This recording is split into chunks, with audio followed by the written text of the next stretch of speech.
కేంద్ర హోంశాఖ సహాయ మంత్రి బండి సంజయ్, తెలంగాణ నీటిపారుదల శాఖ మంత్రి ఉత్తమ్ కుమార్ రెడ్డిపై నాన్ బెయిలబుల్ వారెంట్లు జారీ అయ్యాయి. విచారణకు గైర్హాజరైనందుకు నాంపల్లి ప్రజాప్రతినిధుల కోర్టు ఈ మేరకు ఆదేశాలు జారీ చేసింది. 2019 ఉప ఎన్నికలో ప్రవర్తనా నియమావళి ఉల్లంఘించినందుకు మంత్రి ఉత్తమ్ కుమార్ రెడ్డిపై నేరేడుచర్ల పోలీస్ స్టేషన్లో కేసు నమోదైంది. ఈ కేసుకు సంబంధించి తదుపరి విచారణను న్యాయస్థానం ఆగస్టు 7కి వాయిదా వేసింది.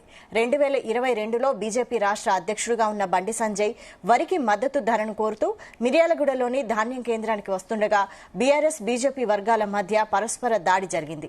ఈ ఘటనలో పలువురికి గాయాలు కాగా సంజయ్ సహా బీజేపీ బీఆర్ఎస్ నేతలపై కేసులు నమోదయ్యాయి. తాజాగా ఈ కేసులో నాన్ బెయిలబుల్ వారెంట్ జారీ చేసిన న్యాయస్థానం తదుపరి విచారణను ఆగస్టు 13కి వాయిదా వేసింది.